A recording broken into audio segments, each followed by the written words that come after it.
Hello everyone, it's Sloth here. Today we're playing Mono Black with a very cool version because it will have Obliterators and Invasion of Innistrad. And you think that it's just a, addition. No. You will see it in full glory. It will be so dominating, it's not even funny. I love this card. I want to see more battles. We had really good results with this one, so I think you will like it. It's fun, it's interesting, and it kinda destroys Mono Red, so yeah, what not to like. Oh, and if you are enjoying the content on the channel and if you want to see more Mono Black, don't forget to subscribe, hit this like button and show some support for our cool archetype without Mythic and Despairs. Alright guys, enjoy the games and have fun. Well, it will be one of the decks that plays all the cards from the hand and see if that was enough. So let's see if that was enough. Wow, 1 drop into 2 drop. Crazy stuff. On the plate, probably one game. That's how they roll. Oopsie, that's not supposed to happen. Let's see. Adeline is their insanely best draw. We need to kill this Vanguard before it has ward. And probably Obliterator is our only hope for this game. Our opponent's draw is pretty insane, to be absolutely honest. They didn't miss a single point of mana so far this whole game. Let's go with those Trespassers, because they kinda block this and they give us more time. And they're not very easy to hit with Brutal Qatar. We need to go Obliterator and start from there, because this Warden will be a very big problem. They have 4 mana because they are good and they are on the play. They should attack with those two, I think. They can also try to tap and attack with single one, but that's very greedy. It might work, but it's very greedy. We take the damage, of course. And they have 1 counter. That's pretty important. I think this has to be the Obliterator. This will force them into flyers. And hopefully you can work from there. The problem is that they have flyers. Alright. It's not a counter, that's important. It pumps, but it's not a counter. And they cannot allow Obliterator to hit anything. No flying yet, so they cannot really attack. And when they will be able to...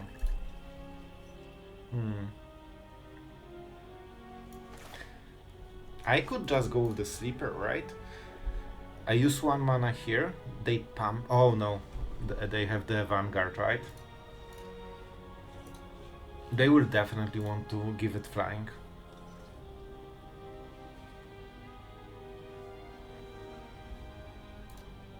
If I don't attack with Obliterator, they're attacking with everything. So I need to keep this on the defense, unfortunately. Invasion kinda does the job, right? We need to go with it. And then they need to start over. I could also just kill it now, but then they get faster pump on the other one. We also flip into the nighttime, so it makes Brutal Qatars weaker and our Gluton better. Extremely good draw. When they hit 1 mana and they instantly get all the value. 1-2, they can pump 2 counters. That's insane. And of course they don't waste a single point of mana. And that's the one, sure. We can minus 13, so that's fine. I would really love him to just go for this guy. Hopefully they target this. Alright, that's actually really good, man. We got a pretty decent trade here. That's a minus 13. Should even kill Mono White's white 1 drop, man. Oh yes, go for it, please. Please do. Huh? Yeah, they realize what their deck does because the cards are highlighted. So, what do we go for here? We definitely play the land. Every creature kinda counts. He doesn't want to lose anything, so honestly Liliana Trespasser wouldn't be the worst.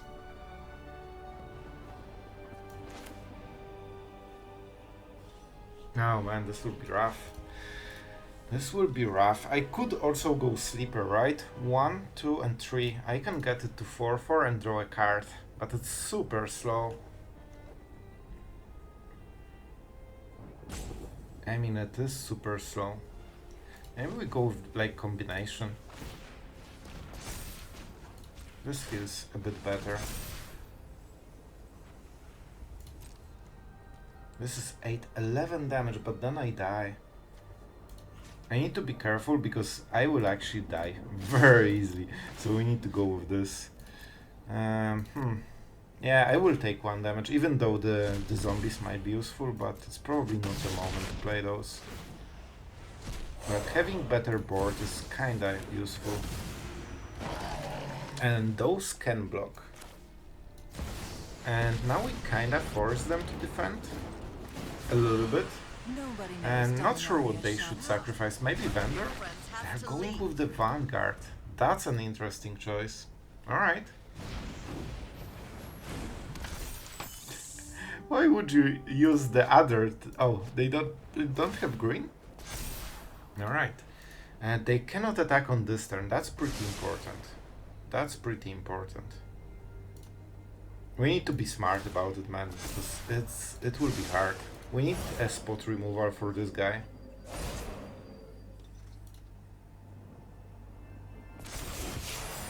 Well, not the best card in the world, that's for sure. That's for sure.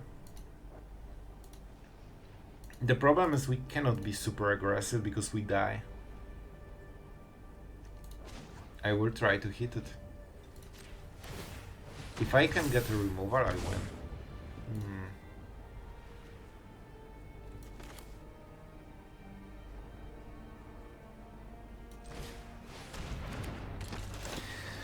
Let's go like this. It helps just a little bit.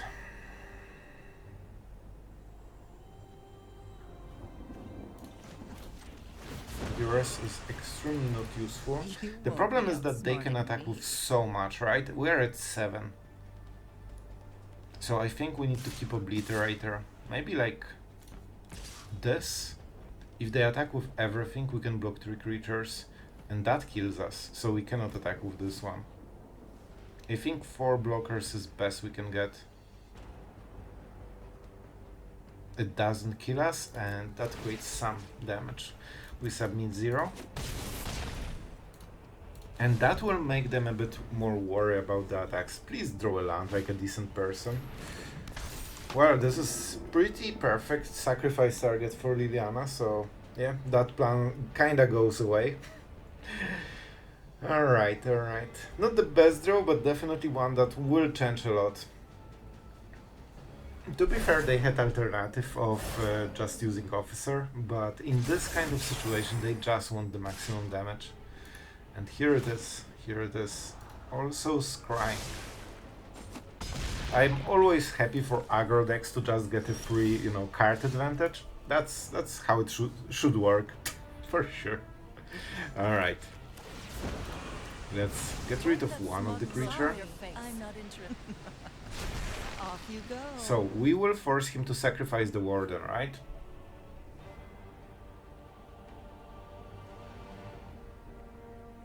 This is highest power, just to make sure. Highest power, alright. So the Warden dies. The problem is, like, I kinda want to attack with Trespasser. I think we go with Sleeper, man. And I have to keep the Obliterator, so it has to be a different creature. This kinda trades against everything, right? So that's good enough. Let's go with the Trespasser. Because the Warden dies. And not the most damage, but this should work, right? We're at 12, we can block 4 creatures. So only 1 goes through. And that assumes, yeah, I think it should work. Also we exile the Veteran, so that helps a little bit. If they attack, they need to kill us instantly. Okay, very good, it debuffs the whole board. And we still deal damage. And next turn they need to block the Obliterator because they die. That's huge. We will only attack with Obliter. Oh, never mind. I forgot that they have 5 lifelink on this one. Adeline. Adeline is very interesting because she will always produce a token that is attacking. And that means they cannot attack unless they kill us, right? Even if they have fire, they will still have a creature on ground. And Obliterator can block it. So, very interesting one. And you know what? I think we are getting there. We could get 2 zombies. 2 zombies seem pretty cool. Or we can just go 1 Shelly and try to get rid of their stuff.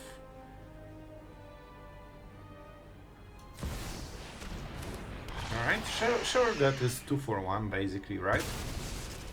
Recruiter? Really? Okay, that's not the card I would sacrifice. Probably Kellan would be the thing.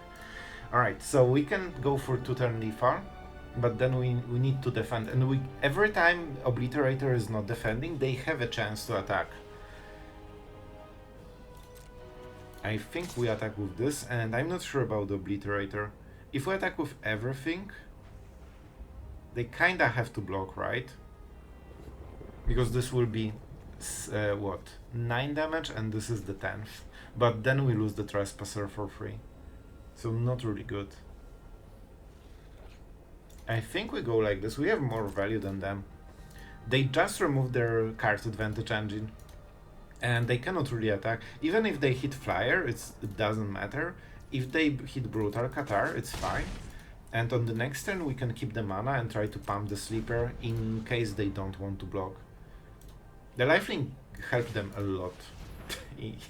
They will just draw a new one, but it's fine. It's still way worse than the previous one because they need to wait 1 full turn to even draw with it. So the first creature will go into turns. Alright. No attacks, of course. And now we can create either zombies or a sleeper. Okay, we have everything in 3s, right? This is 3 and this is 3, so the 8th land doesn't change anything really. Alright.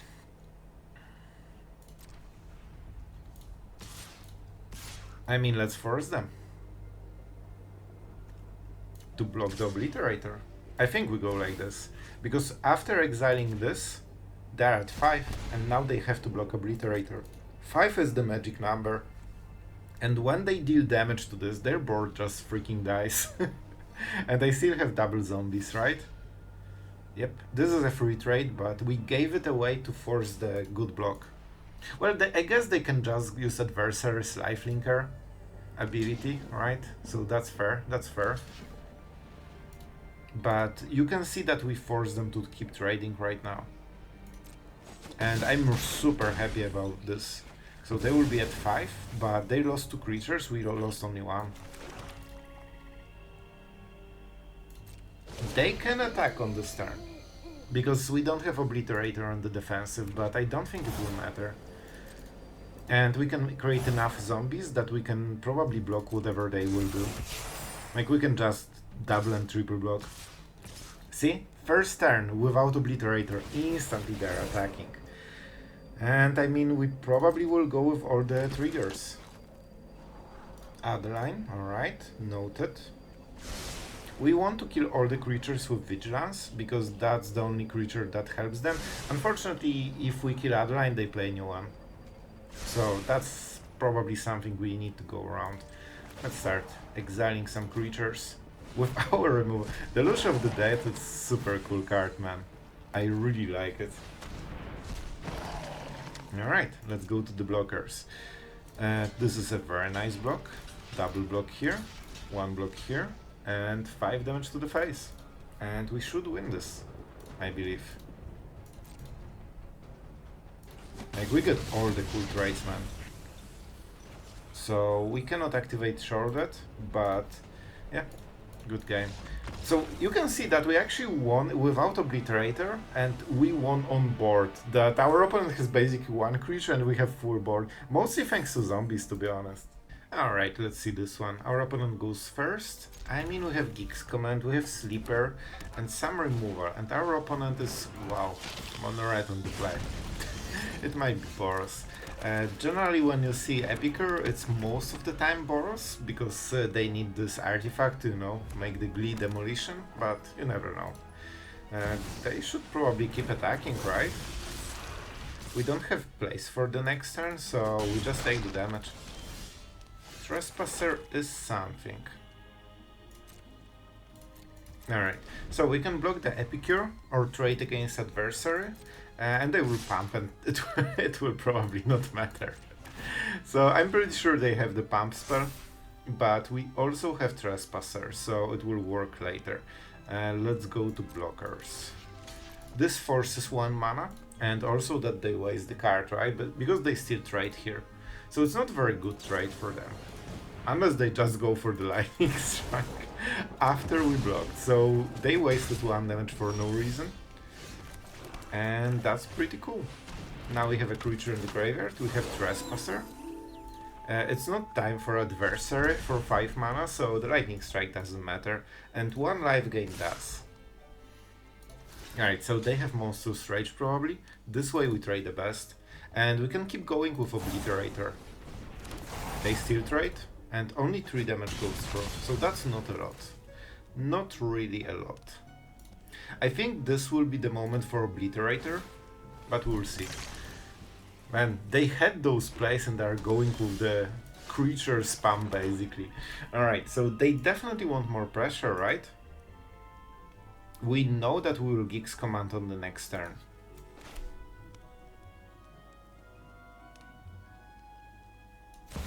I think this is the play. Because they probably cannot answer it, and that's good game. Oh, that's so sad. Nearly. It's nearly sad. So I mean, I could lifelink for a lot. I honestly think this is the winning play. A lifelink combined with sacrificing Godric is just insane. So yes, they can full swing with next turn, but they cannot deal 19 damage in 1 turn, and then we untap, we don't attack with this, and this is a 7-7. So you know what? I'm always enjoying Mono Red, just absolutely hopeless. Alright, opponent goes first. Well, this will be rough, man. On the draw with a 4-drop, it feels like ancient history. Let's go with duress. I would normally wait for turn 3, but I think it's important. Sure. Enjoy your duress, my friend. They might take the underdog with the bat. I think they will go with the bat, right? We both know. Oh, they went for the greedy play. That's so good. At some point we'll get the card back, so I'm kind of fine with it. And I have a better creature. Just because Cavern Bat is just 1-1, so not much pressure. It helps with the lifelink, so it throws the damage. But you still win on board if you just rate 1 for 1. And I think they should hit Trespasser, honestly. Getting rid of one of our turns is more important than hitting one of the 4 dogs, because they are both super strong right now. Well, this is a very cool draw. It still breaks the curve, right? Sorry. It still breaks the curve. So good for them. We'll see. Maybe they play something cooler. I won't give them the lifelink. This gives them the information. Now they know everything. They know all of our cards and know exactly what will happen on the next turn. But it's fine. Alright. 2 damage Death Toucher. That's interesting. They really want to attack with this, and they will trade against Obliterator at the cost of only 2 lands, but I still think it's good enough. Bring it on. Bring it on. They still need lands to, you know, play their big stuff. And with Sheoldred, it can get rough. Easy. Easy. Alright, I guess it works. The lifelinker. Unfortunate. Okay, so now we know. Now we know. It has to be Shelly. Alright, this puts a lot of pressure. The problem is that we don't have great blocks. We can get rid of the cottage. It's all about those top decks, man. If that's a land and that's a land, we probably will win. If that's a go for the throat and this is go for the throat, I think we lost. So no, just quality magic. Preacher, yep. Oh, I hate it. We can kill one of them, but not two of them. Yeah, we have to go for the double block and Edict on the next turn, so... Glissa, oh my god, that's such a strong... Oh my god, this is insane. Oh my god, this draw is just... completely insane. This has been the best Geeks command I have ever seen in my life, man. Oh my god, do I have 2 creatures? 1, is it worth it? Or counters? I like counters. Oh, no. We need to sacrifice. Man, I nearly messed up. Oh man, that feels absolutely dirty. This is the best top deck I could ever imagine ever in my life.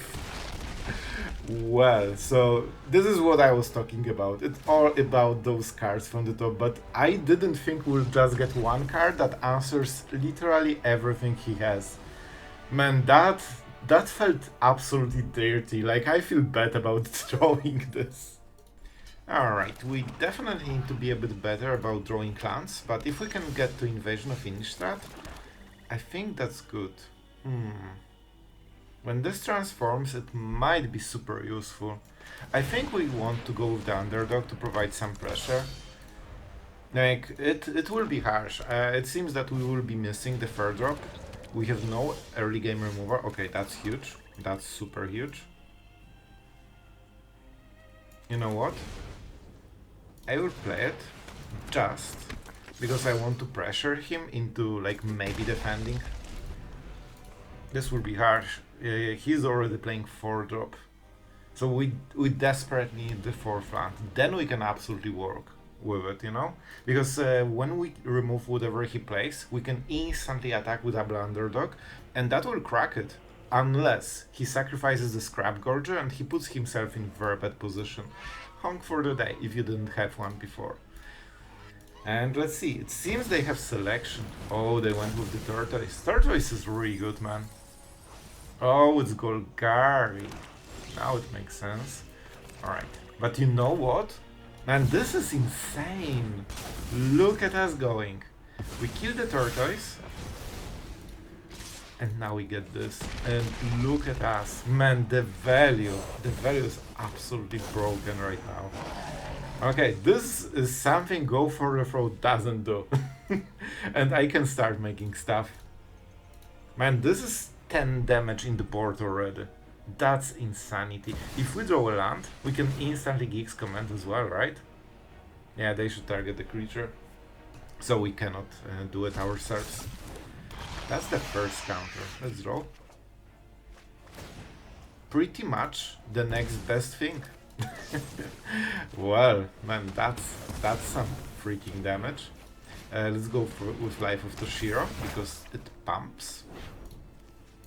And we like the pump. And look at this power in the board. We are not aggro, but we definitely look like one.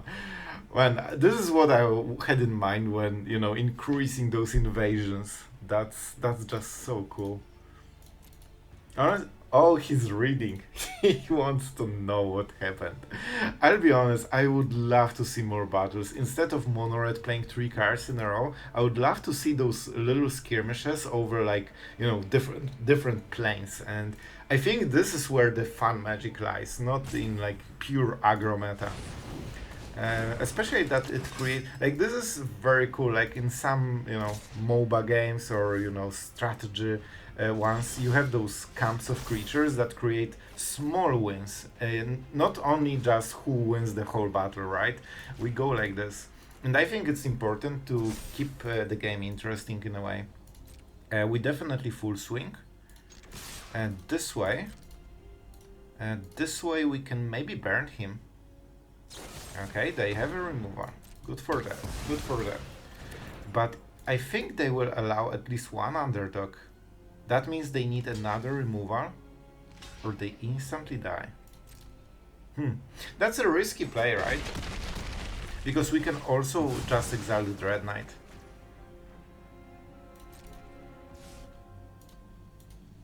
but they can get rid of it in response. So let's put some pressure with Shelly. Even if they can remove it, they probably can, right?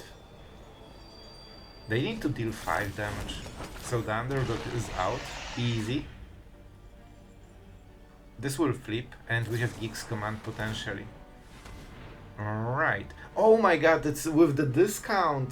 Because they are so low.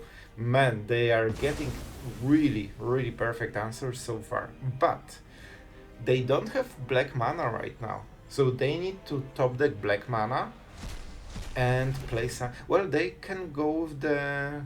No, Poisoner needs black mana. This also needs black mana.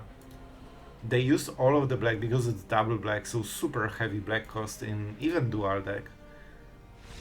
And that was enough. They know about the Geek's Command, but they aren't sure if we can cast it. Well, this extra power definitely won us the game. Yeah, that was pretty fun. There was something specific about the deck, but I don't remember what exactly he played. Or maybe he just switched the deck. You cannot really know. Honestly, this is not perfect. Let's attack first. I think I will just keep the pump. Virtue. That's perfect. Because we can use 1 mana here and 1 mana here. And this worked out very nicely. Just a lot of triggers. Alright, that definitely put us a little bit ahead. He really wanted to get this free trade. See, if I played live, it could be different. Not super different because we would pump, so he still doesn't have a block, right? But anyway. Man, I don't think this is great value right now. Like, I really want to get some cards from this. And our opponent has a lot of virtues. Alright, let's see how... Oh, Beholder. That's a cool one. I missed this card in the format. Very interesting. So if we go Obliterator, we kinda die, right? It will get removed instantly, but I will still go with it. Okay, that was no removal. If I can play Invasion of Innistrad and just flip it instantly, that should be a very solid board advantage. He might be playing Sunfall. Man, this should be some mid-range creature pile with Wedding Announcement or the Virtues. Sheoldred, probably. Not sure. Sorry. Violence is necessary. Alright. Set things right. That's an interesting play. That's pretty desperate because he knows it's A fair trade. it will die in the 1 turn. So they kinda traded Sorin for a random card and that's it. But they maybe really need it, I don't know. Egress. Our draw is not perfect against deck that doesn't seem to be playing too many creatures. They play some. They should more, but they don't. So I don't have... Thank you. Thank you. You are the best. You're absolutely the best. Now I can get all my value. Okay, we kill Shelly, we flip this, and suddenly, just like that, or just like this, we have pretty good board advantage. I missed some damage, but I get 4 more, so hopefully we get it back. And we have creatures, so we can create creatures at the end step, which is insane, man. So we actually got 4 2/2s from this play, and it gets better. It gets better. Oh boy, I love it, absolutely love it. Let's create the first one, then they will have no summoning sickness and we can start attacking. It has to be a creature card, yep. Zombified Sleeper. And now what do we do? This is enough damage, we don't need more. I will still play Invasion because Edict is more versatile. But we won't attack the battle right now.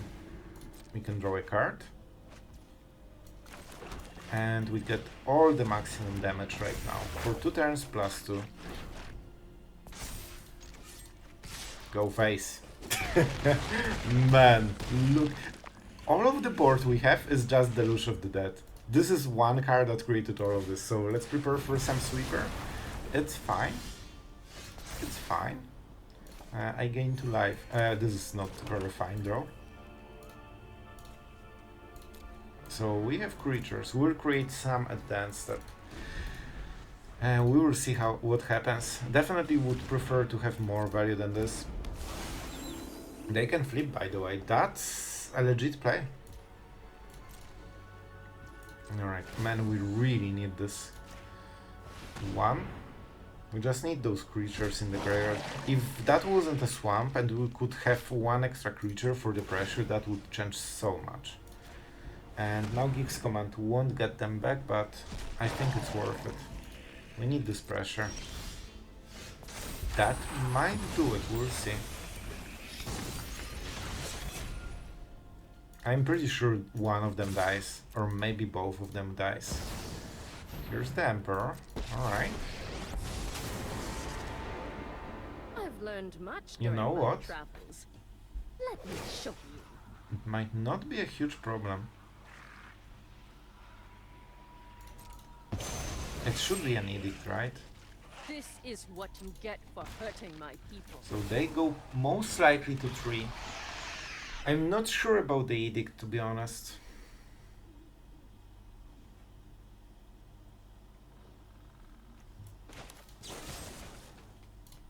Not the huge fan of this play, but it's still, I think, the best.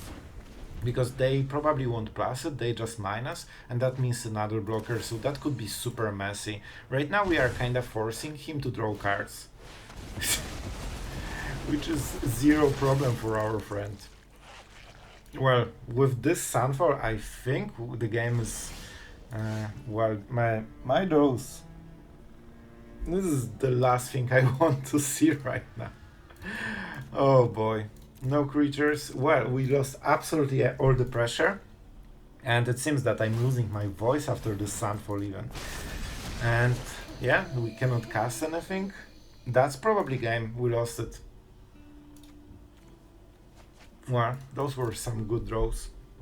His start was slow, but the late game was absolutely insane. Virtue doesn't change too much, so that's a bright side. But we really need something that is, you know, good right now. Just making sure. I think we still exile those cards. They might have they definitely have Takenuma in the you know, library. This way we get rid of it. Obliterator. Huh.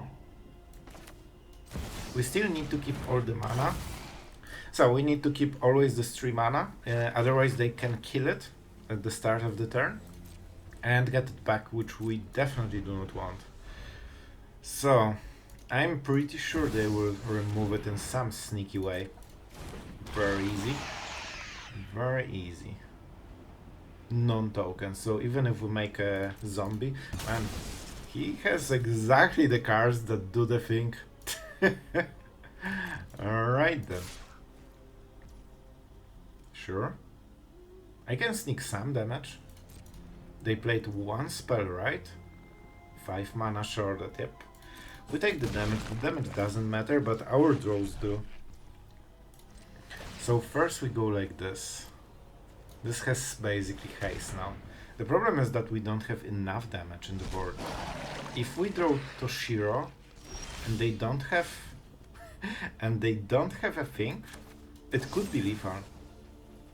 And it has to be because man, they really have something, huh? It might be go for the throat, but we don't have a choice. We go for it. We just go for it. I think they will remove it and we kinda lose.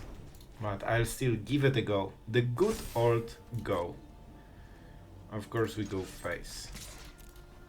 And here it is, right? You never whiff. You never whiff. Of course he doesn't. Whiffing is for for mortals. Alright. Unfortunate. You know what? Let's make sure it will be fun. The problem is with Celestus.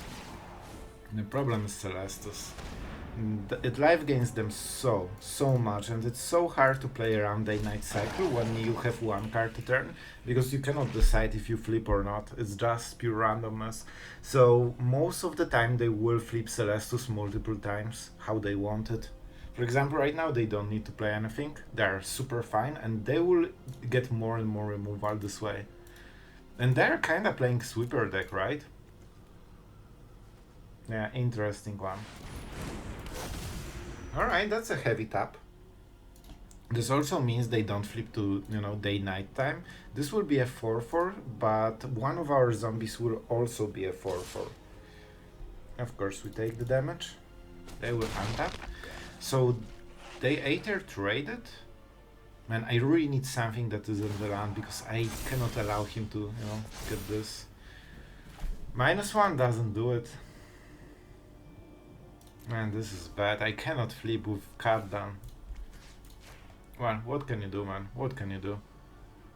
At some point, like mid-range decks really heavily rely on just getting stuff. Sure. I mean, this is a map token. And there is nothing in the graveyard, just to make sure. Okay. It's not combat. So I can go with this, right? Let's try it. They actually, man, they messed the face and they shame scooped. I don't think it was over, because for sure it depends if the land was on top, right? I wasn't sure to give the counter. I think it was purely a shame scoop. But you know what, I'll take it. Alright guys, video will be late, so we'll make it fast. I really enjoyed this version. This is a variation of one of the meta decks for Mono Black with really high win rate, and it definitely performed today. I think we won 6 games, we lost 3 of them, but to be absolutely fair, the last game you have seen, I don't think we should count it as a win. I think our opponent was winning, but he just shame scooped. So I think 5-4 would be the more reasonable. But I mean, we went 6-3, so it's cool. For the deck, I really enjoyed the battles. The Invasion of Innistrad definitely performs like super nicely here. And one of the cool synergies that isn't super obvious at the first sight. Obliterator generally always gets ignored, right? You just attack with it, they take 5 damage, and then they kill you. That's how usually Obliterator plays. It's not exactly the same when you have battles. When you have battles, after this 5 damage you get very good value, and suddenly they really want to defend, but they still cannot because they don't want to do anything to Obliterator, and that means you attack with a 5-5 and you get a 4-4 that also has a cool ability. And this is the hidden power of the deck, I think. It really forces them to respect the Obliterator. And yeah, the rest is kinda standard mono black. The duress is a hidden tech that is supposed to protect your Obliterator, maybe even Liliana, but mostly your big 4-drops that absolutely take over the game. And Geek's comment, you have seen how insanely devastating this card can be. So, very solid deck. If you like mono black, that should do it. And yeah, hopefully you enjoyed the video. Tell me in the comments if you enjoyed mono black action. I know you generally like this archetype, and so do I. And that's kinda it for today. See you guys tomorrow.